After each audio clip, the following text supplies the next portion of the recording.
오늘 시편 29편 본문을 통해 하나님의 전능하심과 사랑하심, 초월하심과 내재하심을 모두 믿는 것이 믿음이다 라는 제목으로 말씀을 증거하겠습니다.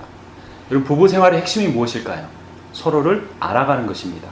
처음에는 내가 좋아하는 상대의 어떤 부분 때문에 함께 삽니다. 내 중심입니다. 시간이 지날수록 상대가 좋아하는 부분에 대해서 관심을 가져야 합니다. 이것이 삶의 지혜입니다. 그러려면 상대에 대해서 알아야 합니다. 배우자가 어떤 점을 좋아하는지, 어떤 점을 싫어하는지 알려고 노력해야 합니다. 부부간의 관계만이 아닙니다. 부모와 자녀의 관계도 그렇습니다. 이 이민사회에서 부모는 한국식으로 자녀를 사랑합니다. 그런데 자녀는 미국식 사고방식을 가지고 있습니다. 부모가 잘해주려고 노력하는데 그것이 자녀에게 갈등이 됩니다. 한국 사회도 마찬가지입니다. 부모가 자녀 세대인 그 다음 세대의 가치관을 이해하려고 하고 자녀의 특성을 잘 알려고 해야 합니다. 특히 신앙이라는 것은 강요하려고 하면 오히려 망쳐질 수가 있습니다. 자녀가 어리다고 모르는 것 같지만 결국은 사춘기에 문제가 생깁니다. 그냥 지나가게 되면 나중에 결혼 생활 한 뒤에라도 어려움이 생깁니다. 신앙생활의 핵심도 마찬가지입니다. 믿음이란 무엇일까요? 하나님이 어떤 분인가를 더 깊이, 더 자세히 알아가는 것입니다. 하나님에 대해서 조금 어려운 말로 하면 하나님은 초월하시면서 내재하시는 분이시다라는 겁니다. 초월이라는 것은 transcendence이고 내재는 영어로 inherence입니다. 무슨 의미냐면 초월성이란 일정한 영역이나 한계를 넘어서서 그 밖에 존재하는 겁니다. 내재성은 뭐냐면 어떤 사물이나 범위 안에 들어있는 성질입니다. 이걸 신앙으로 바꿔서 표현하면 하나님의 초월성이란 인간과 창조 세계의 범위를 넘어서서 존재하신다 이런 의미고, 하나님의 내재성은 인간과 창조 세계의 범위 안에 존재하신다 이 의미입니다. 이 둘이 같은 의미입니까? 반대되는 겁니까? 반대가 되는 개념이죠. 근데 반대되는 개념이 다 하나님의 속성이다 그러면 무슨 문제가 생깁니까? 모순이 되는 거죠. 근데 성경에는 그런 내용들이 많습니다. 초월성에 대한 성경 구절을 보면 디모데전서 16장 16절 상반절을 세 번역으로 보면 오직 그분만이 죽지 않으시고 사람이 가까이 할 수 없는 빛 속에 계시고 사람으로서는 본 일도 없고 또 볼 수도 없는 분이십니다. 로마서 11장 33절 뒷부분은 그 어느 누가 하나님의 판단을 헤아릴 수가 있으며 그 어느 누가 하나님의 길을 더듬어 찾아낼 수 있습니까? 라고 합니다. 이 구절들에 따르면 하나님은 인간과 같습니까? 다르십니까? 다릅니다. 완전히 다르신 겁니다. 언젠가는 죽는 인간과 달리 하나님은 영원하십니다. 사람은 하나님을 알 수도 없고 볼 수도 없고 만날 수도 없고 그분의 생각도 짐작조차 못합니다. 그러니까 초월하신다는 말은 한마디로 하나님이 전능하시다 이런 의미인 거죠. 근데 내재성에 대한 성경 구절도 있습니다. 사도행전 17장 27절 28절을 부분적으로 보면 이렇게 하신 것은 사람으로 하여금 하나님을 찾게 하려 하시려는 것입니다. 사람이 하나님을 더듬어 찾기만 하면 만날 수 있을 것입니다. 사실 하나님은 우리 각 사람에게서 멀리 떨어져 계시지 않습니다. 우리는 하나님 안에 살고 움직이고 존재하고 있습니다. 하나님을 인간이 알 수 있다는 겁니까? 모른다는 겁니다. 알 수 있다는 겁니다. 만날 수 있다는 겁니다. 이 두 가지 하나님의 속성이니까 모순되는 거죠. 근데 하나님이 내재하신다는 말은 한마디로 말하면 하나님 우리를 우리 안에서 사랑하신다 이런 의미입니다. 그러니까 초월성은 하나님의 전능하심, 하나님의 내재성은 하나님의 사랑하심. 초월성과 내재성, 하나님의 전능과 하나님의 사랑이 하나님의 속성이다라는 것이죠. 그래서 아까 이 두 가지 개념을 뭐라고 그랬습니까? 모순이죠. 영어로 모순이 contradiction입니다. 이게 좀 와닿지가 않아요. 그런데 한자로 보면 딱 와닿습니다. 모라는 것은 창을 가리키는 단어고 순이라는 것은 방패를 의미합니다. 모순은 뭐죠? 창과 방패예요. 이 초나라에 무기를 파는 상인이 한 명 있었습니다. 창을 들고 이렇게 말합니다. 여러분, 이 창은 세상의 모든 방패를 뚫을 수 있습니다. 그러더니 이번엔 방패를 하나 집어듭니다. 여러분, 이 방패는 세상의 어떤 창도 막을 수 있습니다. 그랬습니다. 그랬더니 한참 생각하던 어떤 구경꾼이 그러면 그 창으로 그 방패를 찌르면 뚫립니까? 안 뚫립니까? 그러니까 그 상인이 아무 말도 못한 것입니다. 뚫린다고 하면 방패가 문제가 있는 것이고 거짓말이고, 뚫리지 않는다 그러면 그 창이 대한 이야기가 거짓말이 되기 때문에 그때부터 앞뒤가 안 맞는 말, 이치에 안 맞는 말을 모순이라고 한 겁니다. 그러니까 하나님이 초월하시면서 내재하신다. 하나님이 전능하시면서 사랑하시다. 하나님은 공의로우시면서 인간은 궁일이 여기신다. 이거는 서로 앞뒤가 안 맞는, 이치에 안 맞는 말인 것입니다. 그런데 오늘 우리가 본문으로 택한 시편 29편도 이 하나님의 초월성과 내재성을 동시에 말하고 있습니다. 1절을 우리 세번역 성경으로 함께 읽도록 하겠습니다. 하나님을 모시는 권능 있는 자들아, 영광과 권능을 주님께 돌려드리고 또 돌려드리라. 하나님을 모시는 권능 있는 자들은 뭘 말할까요? 천사들을 의미합니다. 하늘의 높은 그곳에 있는 천사들도 하나님께 영광을 돌립니다. 왜냐하면 하나님만이 전능하신 권세자이시기 때문입니다. 그런데 그 하나님 앞에 영광과 능력을 그 하나님께 어떻게 하라고 말합니까? 돌려드리라, 이렇게 말하고 있습니다. 돌려드린다는 건 뭐죠? 내가 나무 집에 갔더니 금 반지가 있어서 이거를 내가 몰래 가져왔어요. 그럼 뭐라고 그래? 이걸 어떻게 해라? 돌려줘라, 이 말이에요. 그러니까 하나님 앞에 영광을 돌려드리란 말은 무슨 의미입니까? 내가 하나님의 영광을 어떻게 했다는 거예요? 가져와서 내가 영광을 받고 있다라는 겁니다. 하나님 앞에서 권세를 부리려고 하지 마라, 자랑하려고 하지 말라, 이 의미입니다. 그러니까 우리는 우리 인생의 모든 소유, 돈, 학벌, 지식, 외모, 지위, 그것을 가지고 절대로 내가 영광을 취해서는 안 되는 겁니다. 그런 것이 있으면 회개하고 하나님, 제가 하나님 영광을 훔쳤습니다 하고 갖다 드려야 한다라는 겁니다. 이 영광이라는 말은 무겁다라고 하는 히브리어 카바드에서 나왔습니다. 그러니까 장중함, 위험 있음, 이런 의미를 갖는 것이죠. 그런데 이 하나님이 얼마나 위험이 있으신지 인간은 볼 수가 없어요. 그래서 성경에서 하나의 비유를 드는데 하나님을 어떤 비유로 하냐면 빛이시다, 이렇게 말하는 거예요. 빛. 여러분, 두 눈을 부릅뜨고 태양을 쳐다볼 수 있습니까? 못 보죠. 왜 그렇습니까? 태양의 빛이 너무나 찬란하기 때문에, 그 위험이, 그 빛이 강하기 때문에 쳐다볼 수가 없는 거예요. 그래서 빛으로 하나님을 묘사합니다. 시편 50편 2절에 보면 온전히 아름다운 시온에서 하나님이 빛을 비추셨도다. 요한복음 8장 12절을 보면 예수께서 가르사대 나는 세상의 빛이니 나를 따르는 자는 어둠에 다니지 아니하고 생명의 빛을 얻으리라. 예수가 빛이심으로 예수를 따라다니면 그 생명의 빛을 얻는다는 겁니다. 그런데 이제 이 영광은 빛으로 비유가 됐어요. 근데 그 영광을 주님께 돌려드린다는 건 갖다 드리는 건데 이게 구체적으로 뭘 의미하는 건지는 모르잖아요. 어떻게 갖다 드리는가 알아야 하는 거죠. 그 말은 무슨 뜻이냐면 하나님을 빛으로 비유하면 우리를 뭘로 비유할 수 있냐면 거울로 비유할 수 있습니다. 그러니까 햇빛이 딱 비추는데 내가 거울이 돼서 사람들이 딱 비추면 사람들이 태양을 안 봐도 내 거울인 나를 통해 그 빛이 반사되면 하나님의 빛을, 영광을 알 수 있게 된다는 겁니다. 그러니까 우리의 인격, 우리의 말, 우리의 행동, 우리의 삶의 태도를 통해 하나님의 성품을 드러내게 되면 우리가 빛이신 하나님을 반사시킨다. 이것이 하나님께 영광을 돌려드린다는 겁니다. 예수께서 이 말씀을 정확하게 명령하셨습니다. 너희는 세상의 빛이라 산 위에 있는 동네가 숨기지 못할 것이요. 이같이 너희 빛이 사람 앞에 비추게 하여 너희 착한 행실로 하여금 하나님께 영광을 돌려드리게 하라라고 말하고 있습니다. 하나님과 교제하고 하나님의 사랑을 받아 그 사랑을 전할 때 비치신 하나님의 영광을 거울이 돼서 우리가 사람들한테 비추어 낼 수 있다고 하는 것입니다. 대부분의 사람의 인생의 목적은 자아 실현입니다. 부모에게 인정받지 못했던, 선생님에게 인정받지 못했던, 어찌됐건 자기 자아를 인생에서 노력해서 드러내려고 하고, 그래서 기독교인이 된 많은 사람들은 예수의 권세와 하나님의 지혜와 능력을 가지고 자아를 실현하려고 합니다.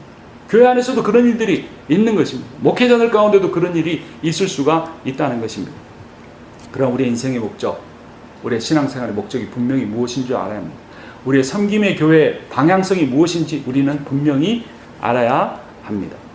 우리의 목적은 우리가 서로 사랑하고 서로 섬기는 삶을 통해서 우리끼리만 아니라 우리의 이웃을, 우리의 가족을, 우리의 친구들을 그렇게 함으로써 우리로 하여금 하나님이 살아계신다라는 그러한 증거를 보여야 하는 것입니다. 요한일서 2장 8절과 10절에 이렇게 말합니다. 다시 내가 너희에게 새 계명을 쓰노니 그에게와 너희에게도 참된 것이라. 이는 어둠이 지나가고 참빛이 벌써 비침이니라. 그의 형제를 사랑하는 자는 빛 가운데 거하여 자기 속에 거리낌이 없으나 라고 선포합니다. 사랑하는 것이 빛을 비추는 것이라는 겁니다. 그러면 하나님을 비추려면 하나님 앞에 나아가야 하겠죠. 2절 말씀 함께 읽겠습니다. 그 이름에 어울리는 영광을 주님께 돌려드리라. 거룩한 옷을 입고 주님 앞에 꿇어 엎드려라.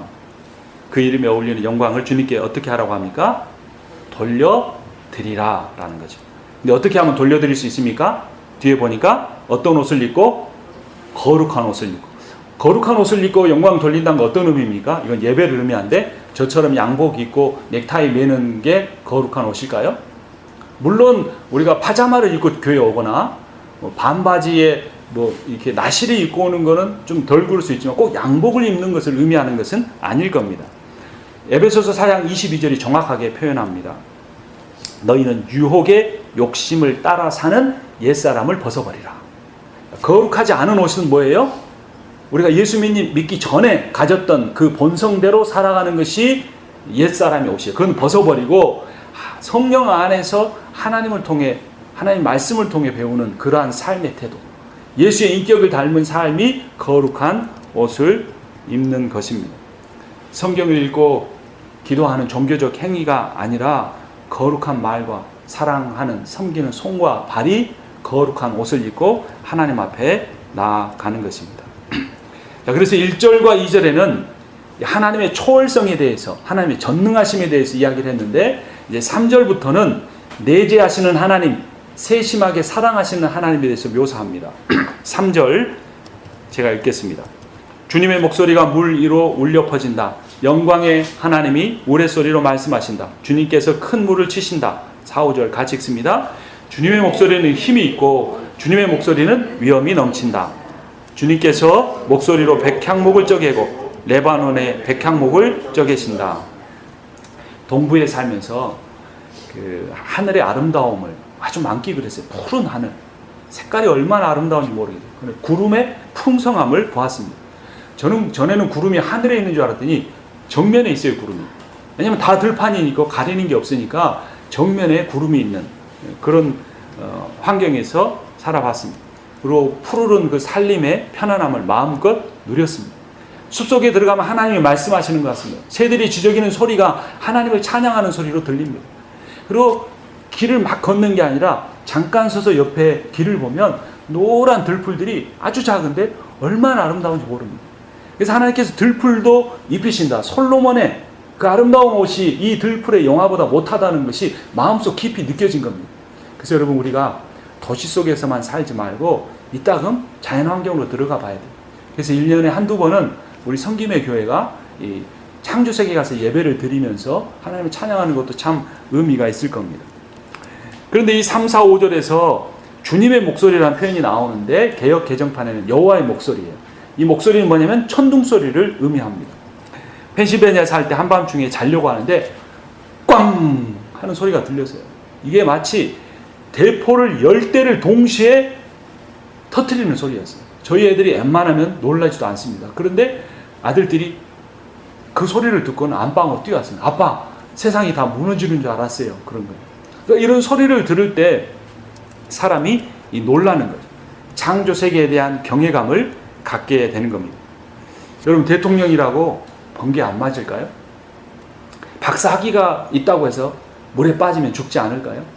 네팔에 지진이 있을 때 수많은 사원들이 무너졌고 에베레스트 산 산맥에 눈사태가 일어났고 그 에베레스트 산의 정상이 몇 센치가 차이가 났다고 합니다. 땅이 몇 센치가 움직여졌다고 합니다. 우리가 그런 하나님의 창조세계의 변화를 보면서 인간이 얼마나 연약한 존재인가, 하나님이 이 세상의 통치에 얼마나 깊이 내재하고 계시는가를 깨달을 수 있게 되는 것입니다. 6절, 8절, 6절, 7절 말씀 제가 읽습니다. 레바논 산맥을 송아지처럼 뛰놀게 하시고 시련산을 들송아지처럼 날뛰게 하신다. 주님의 목소리에 불꽃이 튀긴다. 8절 같이 읽습니다. 주님의 목소리가 광야를 흔드시고 주님께서 가데스 광야를 뒤흔드신다. 웨슬리라고 하는 유명한 전도자가 있었습니다. 전도를 하기 위해 이제 유럽에서 대서양을 건너가는 배를 타고 갔습니다. 근데 풍랑이 일었습니다. 비바람이 치고 배가 뒤집히려고 했습니다. 그래서 많은 사람들이 두려워하고 이렇게 하나님 앞에 기도를 했습니다. 근데 배 한편에서 아주 조용하면서도 평화로운 감동적인 찬양 소리가 들렸습니다. 그래서 한 무리의 사람들이 조금도 흔들리지 않고 하나님을 찬양하는 모습을 봤습니다. 나중에 알고 보니 그들이 모라비안 교도들이었습니다. 그래서 그 모라비안 교도들에게 이 미국에 도착한 뒤에 물었습니다. 당신들 어떻게 그렇게 평안할 수가 있었습니까? 형제님, 저 폭풍과 저 비바람을 주관하신 분이 하나님이심을 믿습니다. 그러므로 그것이 가장 극렬하게 움직일 때 우리는 하나님을 찬양함으로써 평안을 가질 수가 있었습니다. 라고 고백한 것이었습니다. 웨슬리는 자신의 믿음이 연약함을 깨달았습니다. 대륙을 건너가서 하나님의 말씀을 증거하려고 했던 웨슬리는 자기가 강단에 있어서 외치는 순간만 하나님이 계신다고 생각했고, 폭풍이 몰아치는 큰 바다 한가운데 흔들리는 배 가운데서는 하나님의 임재를 경험하지 못했기 때문이었습니다. 여러분은 어떻습니까? 예배당에서 말씀을 들을 때는 하나님이 살아계신 것 같지만 직장에 갔을 때는 내가 하나님을 한 번도 생각하지 못하면서 내 생각과 지혜대로 살고 있지는 않습니까?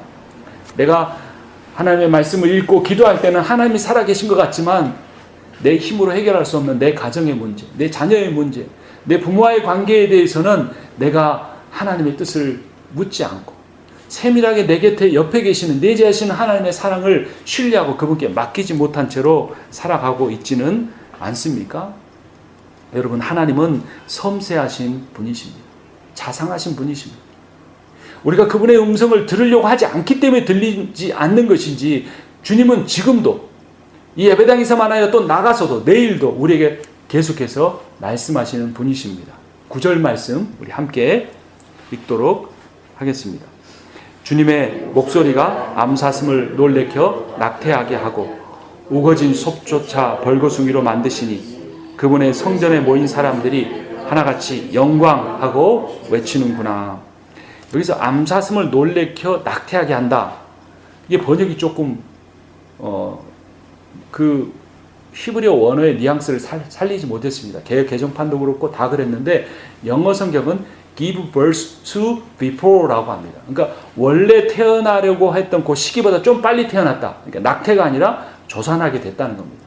근데 한번 여러분 생각해 보십시오. 하나님이, 전능하신 하나님이, 온 우주보다 더 넓으신 하나님이 어느 한 숲에 태어나는 암사슴의 태어날 시기를 앞당기기도 하시고 늦추기도 하신다. 이런 하나님을 시편 기자는 노래하고 있습니다. 이름 모를 그러한 사슴도 송아지도 하나님이 그렇게 하시는데 내 삶에는 어떻게 하실까? 여러분, 그런 구체적인 하나님을 만나본 적이 있으십니까? 마태복음 10장 30절은 이렇게 말합니다. 너희에게는 머리털까지 세신 바 되었으니. 하나님 우리 머리털이 몇 개인지 아신다는 겁니다. 시편 139편 13절은 주께서 내 내장을 지으시며 나의 모태에서 나를 만드셨나이다. 왜 우리가 자녀를 보면 사랑하는 마음을 갖습니까? 자녀가 나에게 해준 것이 없는데 왜 내가 끝까지 자녀를 책임지려고 합니까? 내 몸에서 낳기 때문입니다. 그거 이유 단 한 가지입니다. 하나님 우리를 사랑하신 이유도 마찬가지입니다.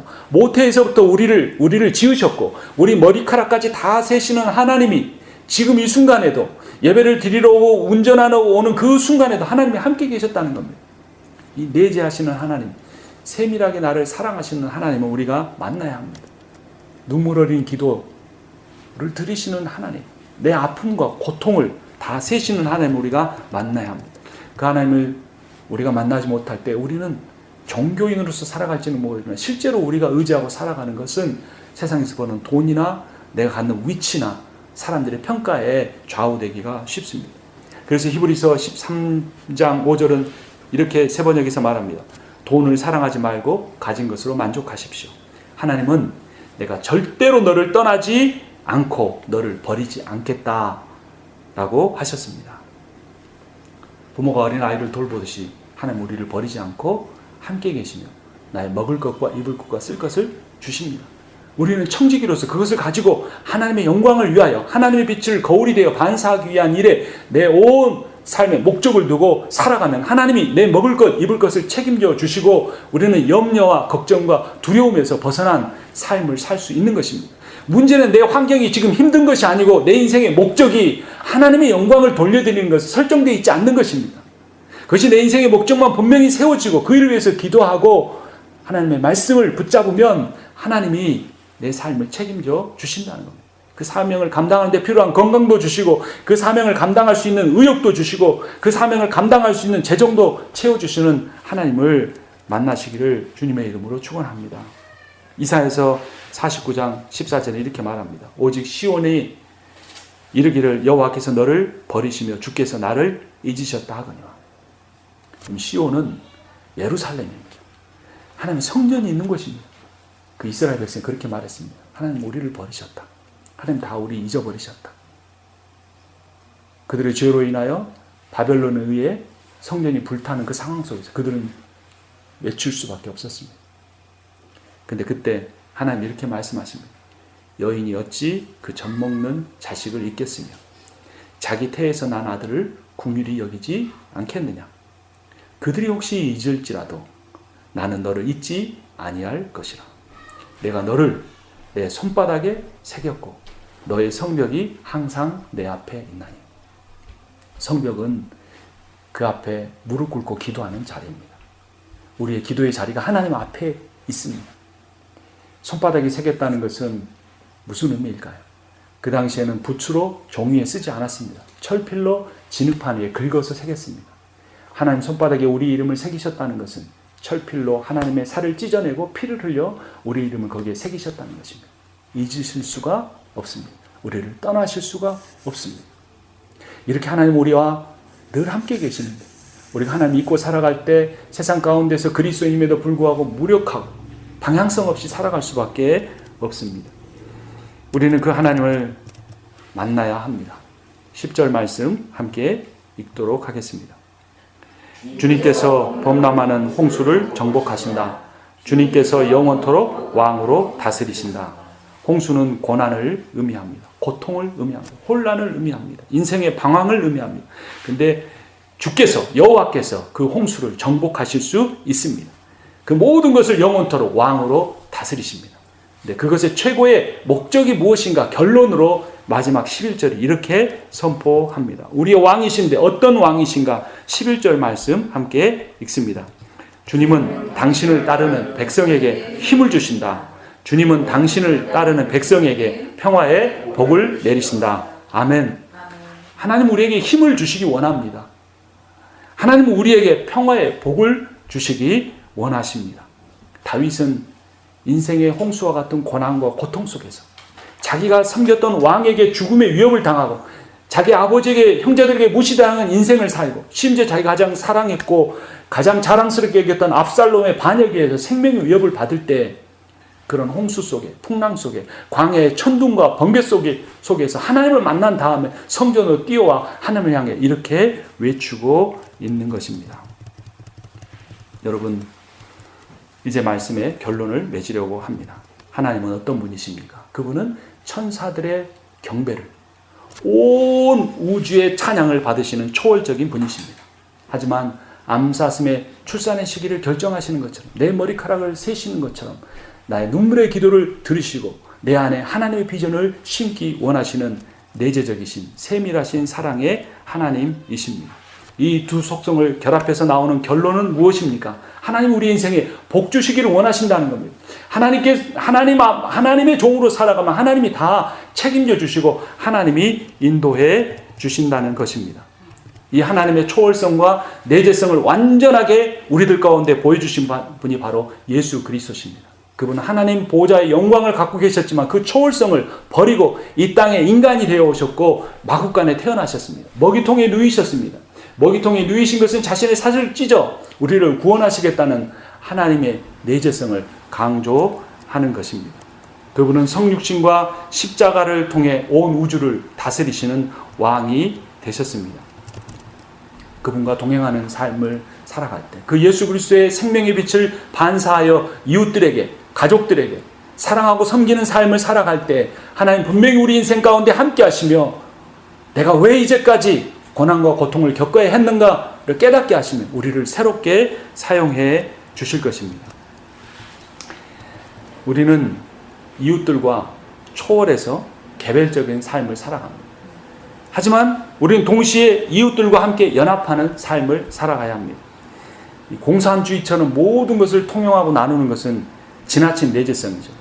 근데 이 자본주의처럼 경쟁하며 내 옆에 있는 가정이 어떻게 살더니 난 나 몰라라 하는 것은 지나친 초월성입니다. 그래서 성경의 교회론은 무엇이냐면 우리가 삶을 개별적으로 살아가지만 돈 문제든 인생의 고민이든 다 개별적으로 살아가지만 내 인생만 붙잡지 않고 옆 사람의 기도 제목을 듣고 함께 기도해주고 도와주며 함께 살아가는 예수 그리스도의 몸된 공동체를 이루어 가는 것입니다. 그 개념이 교회 안에서도 중요하지만 교회 밖에서도 중요합니다. 요즘 교회들은 어떻습니까? 각각의 교회들이 지나친 개별성, 초월성만 강조해서 내 교회가 잘 되는 것 여기에만 목표를 하고 살아갑니다. 그러나 우리 성김의 교회는 비록 작을지라도 우리 교회가 세워졌으니 다른 교회들을 어떻게 세울 수 있을까? 이 남가주 지역의 목회자를 또 어떻게 섬길 수 있을까를 고민하며 함께 기도하는 교회가 되기를 바랍니다.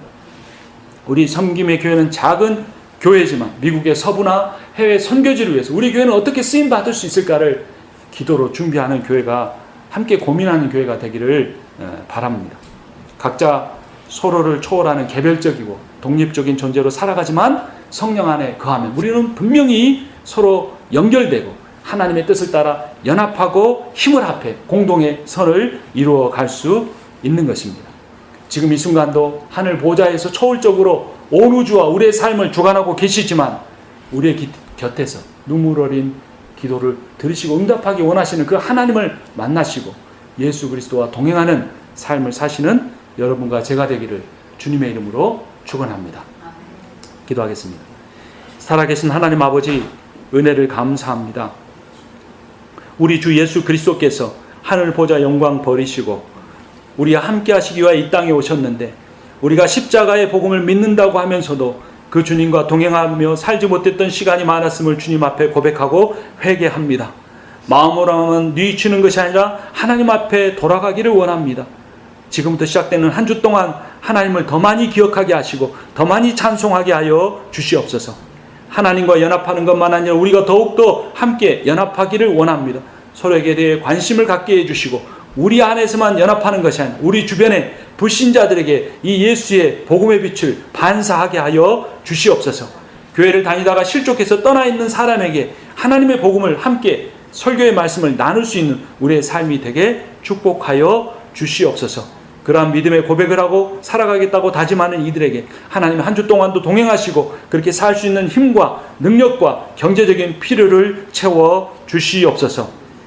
이 말씀 주신 주님께서 그렇게 해주실 것을 믿고 감사드리며 예수 그리스도의 이름으로 기도합니다. 아멘.